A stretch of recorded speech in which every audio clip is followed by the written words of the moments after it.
मैं आपको RPSC first grade के अनुसार बता रही हूँ कि जो आरपीएससी फर्स्ट ग्रेड का पेपर जो जून में होगा, हमको किस तरह से उसकी तैयारी करनी चाहिए। एक स्टूडेंट होता है, वो किस तरह से अपने आरपीएससी फर्स्ट ग्रेड हिंदी की तैयारी कर सकता है। सबसे पहले तो हमारा काम क्या होता है, हमको सिलेबस अपनी आंखों के आगे रखना है। आपको पता है सिलेबस में उच्च माध्यमिक स्तर लगा हुआ है। क्या लगा हुआ है? उच्च माध्यमिक स्तर। तो उच्च माध्यमिक स्तर में कौन कौन से टॉपिक हैं? संधि है, समास है, उपसर्ग है, प्रत्यय है।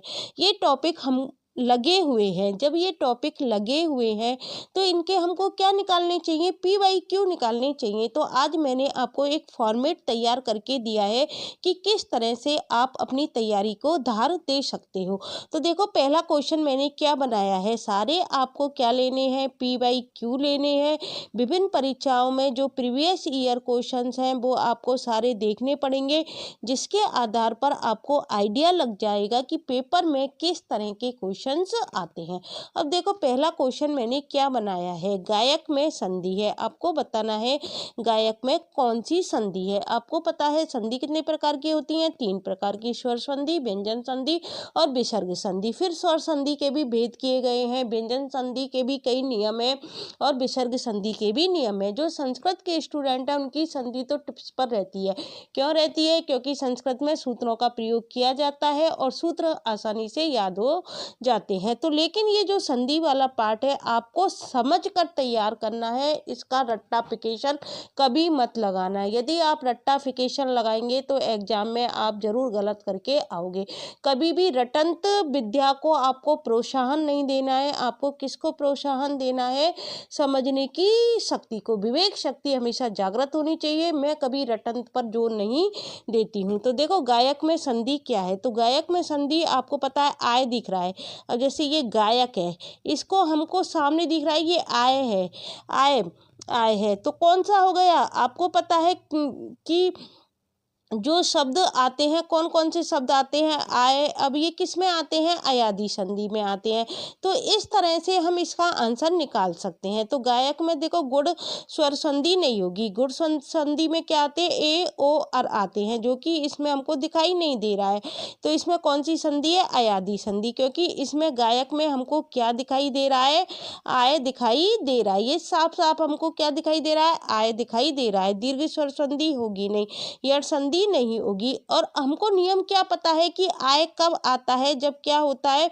आई। जब क्या होता है? आई प्लस अक आता है तो क्या आता है? हमारा आय शब्द आता है। तो इस तरह से हमने क्या निकाल लिया? इसका आंसर निकाल लिया। इसका आंसर क्या हो जाएगा?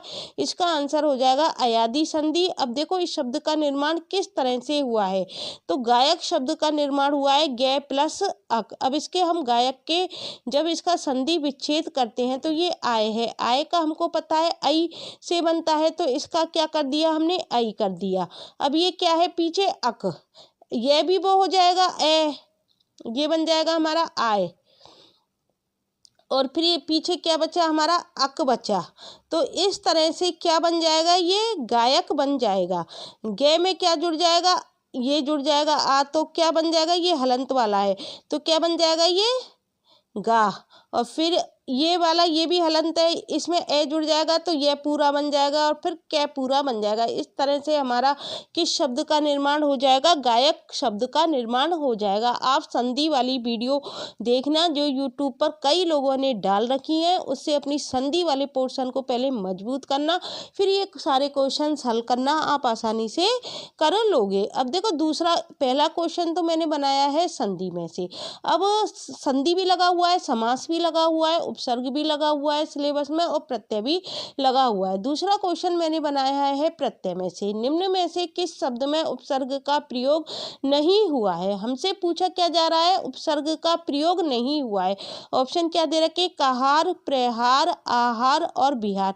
आपको पता है उपसर्ग का प्रयोग कहाँ लगता है? आगे लगता है। और प्रत्यय का प्रयोग क्या लगता है? शब्द के पीछे लगता है। ये क्या होते हैं? शब्दांश होते हैं। क्या होते हैं? ये शब्दांश होते हैं। तो अब इसमें में देखो प्रहार में कौन सा उपसर्ग हो गया, प्र हो गया, आहार में आ हो गया, बिहार में बी हो गया। लेकिन का आपने कभी पढ़ा है कोई उपसर्ग होता है, का नहीं होता है, इसलिए इसका आंसर क्या हो जाएगा, काहार हो जाएगा। इसमें उपसर्ग का प्रयोग नहीं हुआ है। तो इस क्वेश्चन से हमको क्या जानकारी मिलती है, हमको उपसर्ग की परिभाषा आनी चाहिए और फिर इसके अलावा हमको उपसर्गों का ज्ञान होना चाहिए कि संस्कृत में तो 22 उपसर्ग होते हैं, इसके अलावा हिंदी में कौन कौन से उपसर्ग प्रयुक्त किए जाते हैं, अंग्रेजी में कौन कौन से उपसर्ग प्रयुक्त किए जाते हैं, इन सब की जानकारी हमको होनी चाहिए। अब तीसरा क्वेश्चन मैंने देखो प्रत्यय में से बनाया है। निम्न में से प्रत्यय के संबंध में असंगत कथन है। हमसे क्या पूछा जा रहा है, गलत कथन पूछा जा रहा है कि गलत कथन कौन सा है। तो देखो प्रत्यय दो प्रकार के होते हैं, बिल्कुल सही बात है कि प्रत्यय दो प्रकार के होते हैं। कौन कौन से होते हैं, एक तो होता है हमारा कृत प्रत्यय और दूसरा कौन सा होता है, तद्धित प्रत्यय। अब देखो इसमें से ही आप आसानी से याद कर लोगे, रटने की जरूरत नहीं पड़ेगी बिल्कुल भी। कृत, कृत से क्या लगा लोगे, क्रिया, क्या लगा लोगे, कृत से क्रिया। जो क्रिया के साथ जुड़ते हैं उनको क्या कहते हैं, कृत प्रत्यय कहते हैं। फिर बाकी क्या बचा हमारा, संज्ञा सर्वनाम विशेषण। आपको पता है विकारी कितने होते हैं, 4, संज्ञा सर्वनाम विशेषण और क्रिया। क्रिया हमने कृत में कर ली, तो तद्धित में क्या बचेगा, संज्ञा सर्वनाम विशेषण। जो संज्ञा सर्वनाम विशेषण शब्दों के साथ लगते हैं उन्हें क्या कहेंगे, हम तद्धित प्रत्यय कहेंगे। हमसे गलत कथन पूछा जा रहा है। प्रत्यय दो प्रकार के होते हैं, कृत प्रत्यय और तद्धित प्रत्यय। और देखो अगला क्या दे रखा है, जो प्रत्यय धातु क्रियाओं के बाद लगते हैं उन्हें कृत प्रत्यय कहते हैं। मैंने आपको बताया कृत से याद कर लेना क्रिया। जो प्रत्यय धातु क्रियाओं के बाद लगते हैं उन्हें क्या कहेंगे, कृत प्रत्यय, ये भी सही है। जो प्रत्यय संज्ञा सर्वनाम विशेषण आदि में जुड़कर नए शब्द बनाते हैं उन्हें तद्धित प्रत्यय कहते हैं, बिल्कुल सही है। तद्धित प्रत्यय में कौन कौन जुड़ते हैं, संज्ञा सर्वनाम और विशेषण। फिर अगला दे रखा है, जो शब्दांश शब्द या धातु के अंत में ना जुड़कर प्रारंभ में जुड़ते हैं उन्हें प्रत्यय कहते हैं, यही गलत है। प्रारंभ में कौन जुड़ते हैं, उपसर्ग जुड़ते हैं। कुछ क्या कह रहा है, जो शब्दांश शब्द या धातु के अंत में ना जुड़कर प्रारंभ में जुड़ते हैं, प्रारंभ में उपसर्ग जुड़ते हैं, प्रत्यय कहाँ जुड़ते हैं, पीछे जुड़ते हैं, तो इसलिए यही गलत हो गया। अब देखो अगला क्वेश्चन मैंने बनाया है समास में से। अब देखो विरोध जनक का आपसे अर्थ पूछा जा सकता है, इसका विच्छेद सामासिक विग्रह पूछा जा सकता है। तो विरोध जनक का क्या होगा, देखो विरोध का जनक नहीं होगा, इसका होगा विरोध को जन्म देने वाला। ये सामासिक विग्रह आपको जो जो पेपर में आ चुके हैं PYQ वो सारे आपको हल करने हैं। विरोध को जन्म देने वाला, ये सही है। विरोध से जन्मा हुआ नहीं होगा, विरोध द्वारा जन्म, ये भी नहीं होगा। अब देखो क्वेश्चन नंबर 5, खेचर का पर्याय। अब देखो इसके अनेकार्थी शब्द निकलते हैं। एक खेचर है, खेचर मतलब ये क्या है, पर्यायवाची शब्द। तो खेचर का पर्याय क्या होगा, देखो पर्यायवाची शब्द लगे हुए हैं RPSC फर्स्ट ग्रेड के सिलेबस में। तो देखो आकाश में चलने वाला होता है, बिल्कुल सही है। इसका अर्थ पक्षी भी होता है, इसका अर्थ ग्रह भी होता है। तो क्या हो जाएगा, ये उपरोक्त सभी। इसका आंसर क्या हो जाएगा, उपरोक्त सभी। अगला क्वेश्चन मैंने बनाया है, तलवार का पर्यायवाची नहीं है। पर्यायवाची शब्द सिलेबस में लगे हुए हैं, तलवार का पर्यायवाची क्या नहीं है, देखो खड्ग तलवार का पर्यायवाची है। तलवार को हम अस्सी भी कहते हैं, तलवार को हम करगल भी कहते हैं, लेकिन कुठार नहीं कहते। कुठार किसको कहते हैं, कुल्हाड़ी को कहते हैं। अब देखो कुठार से तो हम पहचान लेंगे, यदि कुठार की जगह कोई ऐसा अजीब सा शब्द आ जाता तो हम नहीं पहचान पाते। इसलिए पर्यायवाची तो आप याद करना। पर्यायवाची कैसे याद करेंगे, तलवार खड्ग आपने सुना होगा, लेकिन ये जो अस्सी और करगल ये शब्द सुने हुए नहीं है। इसलिए जो शब्द सुने हुए नहीं होते हैं पर्यायवाची में, हमको वो शब्द याद करने हैं। क्वेश्चन नंबर 7 देखो क्या है, अनेकार्थक शब्द के रूप में गुरु का कौन सा अर्थ अनुप्रयुक्त है। ये अनेकार्थक शब्द के बारे में है। अनेकार्थक शब्द सिलेबस में लगे हुए हैं, क्या लगे हुए हैं, सिलेबस में अनेकार्थी शब्द लगे हुए हैं। तो गुरु का कौन सा शब्द नहीं है, देखो पचाने में कठिन, इसका अर्थ होता है गुरु के अर्थ में इसका प्रयोग किया जाता है। शिक्षक के रूप में हम गुरु का प्रयोग करते हैं, भारी के रूप में हम गुरु का प्रयोग करते हैं। जैसे ये हल्का हल्का और भारी, तो गुरु मतलब भारी के रूप में भी हम करते हैं। लेकिन एक नक्षत्र के रूप में हम गुरु का प्रयोग नहीं कर सकते। ये जो मैंने क्वेश्चन लिया है ये P/Q लिया है मैंने, ये किसी एग्जाम में आया हुआ क्वेश्चन है। और आपको ये नहीं पता होगा कि गुरु का अर्थ पचाने में कठिन भी होता है, इसलिए हमें P/Q जरूर देखने हैं। तो गुरु का अर्थ क्या होता है? पचाने में कठिन भी होता है, शिक्षक भी होता है, भारी भी होता है, लेकिन एक नक्षत्र नहीं होता है। अब देखो द्विज शब्द का अर्थ है, ये कई बार एग्जाम में आ चुका है। द्विज शब्द का अर्थ है, देखो ब्राह्मण होता है, दांत होता है। दांत क्यों होता है? क्योंकि दांत दो बार आते हैं, इसलिए क्या होता है? द्विज शब्द का अर्थ दांत भी होता है, पक्षी भी होता है। तो क्या हो गया इसका आंसर? इनमें से सभी। इसका आंसर क्या आ जाएगा? इनमें से सभी। अब देखो अगला क्वेश्चन, इंद्रजालिक शब्द का सही सटीक अर्थ है। हमसे ये पूछा जा सकता है कि इसका क्या अर्थ है। तो इस तरह के क्वेश्चन भी पेपर में आएंगे। तो इंद्रजालिक शब्द का सही अर्थ क्या है? देखो चमत्कारी नहीं है, पंचक नहीं है, भ्रामक नहीं है, क्या है इसका अर्थ? जादूगर है। क्वेश्चन नंबर 10 है, निम्न में से एकार्थी शब्द कौन सा है? एकार्थी शब्द आपके सिलेबस में लगा हुआ है टॉपिक, एकार्थी शब्द में से क्वेश्चन पूछा जा सकता है। अब देखो एकार्थी शब्द में देखो अच्छ है या अभिमान है, तरुण है, अरुण है या अर्थ है। देखो अरुण के कई अर्थ होते हैं, अर्थ के कई अर्थ होते हैं, अच्छ के कई अर्थ होते हैं, लेकिन अभिमान का केवल एक ही अर्थ निकाला जा सकता है, इसलिए क्या है? ये एकार्थी शब्द है। क्वेश्चन नंबर 11 है, आपके विलोम शब्द सिलेबस में लगे हुए हैं। देखो आग्रह का विलोम है, इसमें हमसे विलोम पूछा जा रहा है। आग्रह का विलोम क्या है? देखो साधना है, अनुरोध है, दुराग्रह है या अनुरोध है।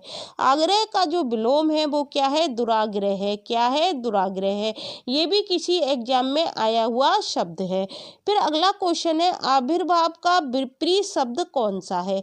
इसका क्या मतलब हुआ? विलोम पूछा जा रहा है। आविर्भाव तिरोभाव। क्या होगा? आविर्भाव का तिरोभाव होगा। क्या होगा? आविर्भाव का तिरोभाव होगा। अंतर्दान नहीं होगा, सुक्त नहीं होगा, संभव नहीं होगा, क्या होगा? तिरोभाव होगा। क्वेश्चन नंबर 13 है, निम्न में से किस शब्द की वर्तनी अशुद्ध है?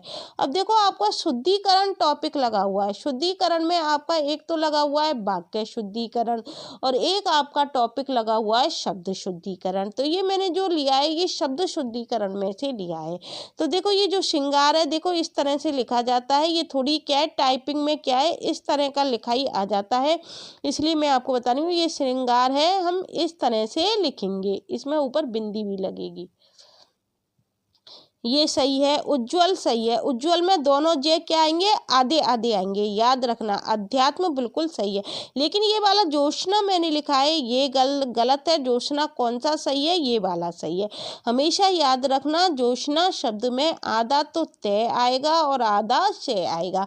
वो वाला वर्तनी क्या है? हमारी शुद्ध है, और जिसमें से पूरा दे दिया या तय पूरा दे दिया तो वो क्या होगी? अशुद्धि। इसकी आपको प्रैक्टिस करनी पड़ेगी डेली। अब देखो अगला क्वेश्चन क्या है, 14, कच्चा शब्द का शुद्ध उच्चारण है।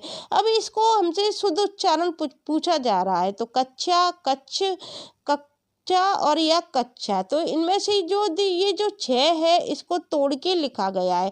ये छह का निर्माण किससे होता है? कैसे होता है? और सहस्रकोण से होता है। तो हमने इस शब्द को क्या कर दिया? कै पूरा लिख दिया, छह को तोड़ के लिखा है।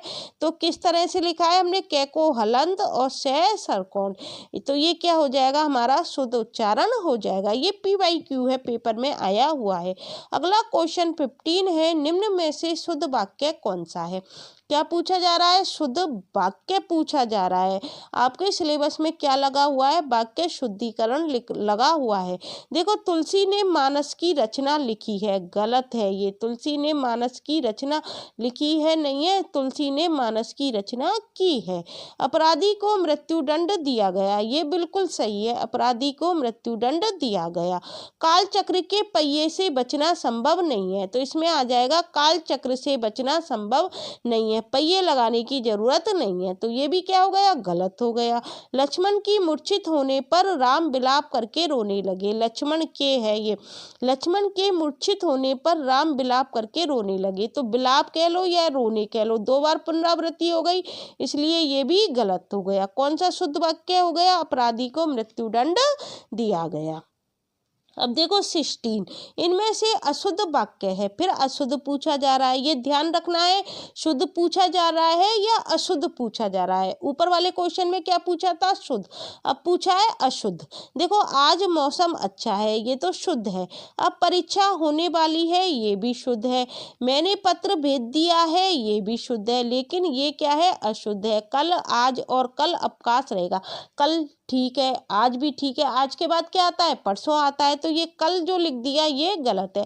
कल, आज और परसों अवकाश रहेगा, ये क्या है? इसका शुद्धिकरण हो गया। अब देखो अगला क्वेश्चन 17 मैंने देखो क्या बनाया है। अब देखो ये किस में से लिया है मैंने? वाक्यांश के लिए जो सार्थक शब्द आता है ना, एक सार्थक शब्द का जो हम प्रयोग करते हैं, ये टॉपिक सिलेबस में लगा हुआ है, उसमें से मैंने आपको क्वेश्चन बनाया है। दूर से फेंक कर चलाया जाने वाला हथियार कहलाता है। ये क्वेश्चन इम्पोर्टेंट है, ये कई बार मैंने देखा है पेपरों में आते हुए। तो ये क्या है? दूर से फेंक कर चलाए जाने वाला हथियार क्या है? अस्त्र है कि शस्त्र है कि तलवार है कि आयुध है? तो क्या है? अस्त्र। जो दूर से फेंक कर चलाते हैं वो क्या कहलाता है? अस्त्र। और जो केवल हाथों के द्वारा चलाते हैं वो क्या होता है? शस्त्र होता है। जैसे जो तलवार है ये किस में आती है? ये शस्त्र के अंतर्गत आती है। और अस्त्र में क्या आ जाएगा? जो तीर कमान होते हैं जो हम क्या है फेंक कर चलाते हैं, वो किस में आ जाएगा? अस्त्र में आ जाएगा। क्वेश्चन नंबर 18 है, जो समाचार भेजता हो के लिए एक शब्द होगा। ये भी वाक्यांश के लिए एक शब्द है। जो समाचार भेजता है उसके लिए हम किसका प्रयोग करते हैं? संवाददाता का करते हैं, सूचक का करते हैं, प्रेषक का करते हैं या दूत का करते हैं? उसके लिए हम किसका करते हैं? संवाददाता का प्रयोग करते हैं। क्वेश्चन नंबर 19 देखो आपके सिलेबस में लोकोक्ति और मुहावरे भी लगे हुए हैं। तो लोकोक्ति हमको ग्रामर वाला पार्ट भी कमजोर नहीं छोड़ना है, ग्रामर पर भी अपनी पूरी पकड़ होनी चाहिए। अब देखो फिल इन द ब्लैंक दे रखा है, हो क्या, किसी बात पर तो दृढ़ रहो। रिक्त स्थान के लिए उपयुक्त मुहावरा होगा। अब देखो इस रिक्त स्थान में आप सेट करके देखो हर वाक्य को। मोटी अकल का हो क्या, नहीं हो रहा सेट। सोने पे सुहागा हो क्या, पत्थर की लकीर, बेपंदी का लोटा। तो इसमें देखो ये सेट हो रहा है, बेपंदी का लोटा हो क्या, किसी बात पर दृढ़ रहो। पीछे का जो सेंटेंस बैठ रहा है वो किससे बैठ रहा है? बेपंदी के लोटे से, कि तुम किसी बात पर तो टिके रहो, लुढ़क रहे हो, कभी कुछ कह रहे हो कभी कुछ कह रहे हो, तो किसी बात पर दृढ़ रहो, इसलिए इधर क्या आ जाएगा? बेपंदी का लोटा आ जाएगा। क्वेश्चन नंबर 20 है, सज्जन की बुराई है, सज्जन की बुराई से अपना ही अपमान होता है, इस भाव की अभिव्यक्ति के लिए लोकोक्ति है। हमने क्वेश्चन नंबर 19 पूरा कर लिया है। इसका क्या आ जाएगा? बेपैंदी का लोटा। क्वेश्चन नंबर 20 में देखो क्या आएगा, सज्जन की बुराई से अपना ही अपमान होता है, हमको क्या बतानी है? लोकोक्ति। अब देखो कंगाली में आटा गीला होगा नहीं, छोटा मुंह बड़ी बात होगी नहीं, चलती का नाम गाड़ी भी नहीं होगा, चांद का थूका मुंह पर गिरा। सज्जन की बुराई से क्या होगा? अपना ही अपमान होगा। चांद का थूका क्या होगा? मुंह पर ही गिरेगा अपने पे, इसलिए क्या होगा? ये सही होगा। कंगाली में आटा गीला का अर्थ क्या होता है? विपत्ति पर विपत्ति आना। छोटा मुंह बड़ी बात क्या होती है? छोटे जो लोग होते हैं उनका बढ़ चढ़ कर बोलना। और चलती का नाम गाड़ी क्या होता है? गतिशीलता ही जीवन है, अर्थात प्रभावशील की बात क्या करते हैं? सभी लोग मानते हैं। तो सज्जन की बुराई से अपना ही अपमान होता है, इसका आंसर क्या होगा? चांद का थूका मुंह पर गिरा। क्वेश्चन नंबर 21 है, देखो ये मैंने लोकोक्ति से ही बनाया है। सिलेबस में क्या लगा हुआ है? लोकोक्ति और मुहावरे लगे हुए हैं। इससे क्या होता है? एक आइडिया लग जाता है कि आरपीएससी फर्स्ट ग्रेड में हमको हिंदी की तैयारी किस तरह से करनी चाहिए। ना रहेगा बांस ना बजेगी बांसुरी, लोकोक्ति का अर्थ क्या है? ना कारण होगा ना कार्य, यही होगा। ना रहेगा बांस ना बजेगी बांसुरी, जब बांस ही नहीं होगा तो बांसुरी कहाँ से बजेगी? अर्थात जब कारण ही नहीं होगा तो कार्य कहाँ से संपन्न होगा? ना कारण होगा ना कार्य होगा। ना बांसुरी बजाना ना बांस बीजना, ये गलत है। काम ना करना बहाना बनाना, ये भी गलत है। ना इधर का होना ना उधर का होना, ये भी गलत है। तो क्या आंसर हो जाएगा? ना कारण होगा ना कार्य। अगला क्वेश्चन 22 है, दूरदर्शन समाचार के बारे में कौन सा कथन ठीक नहीं है? आपके संचार माध्यम लगे हुए हैं सिलेबस में, तो ये इसमें से क्वेश्चन आ सकता है। ये अभिव्यक्ति और माध्यम जो बुक चलती है 11th-12th की उसमें से है। आपका जो टॉपिक का नाम दे रखा है वो दे रखा है जनसंचार के प्रमुख माध्यम, तत्संबंधी लेखन एवं पत्रकारिता। जनसंचार के प्रमुख माध्यम क्या होते हैं? टेलीविजन होता है, रेडियो होता है, समाचार पत्र होते हैं। तो ये किसमें से पूछा गया है? दूरदर्शन समाचार में से पूछा गया है। क्वेश्चन क्या कह रहा है? ठीक नहीं है कथन।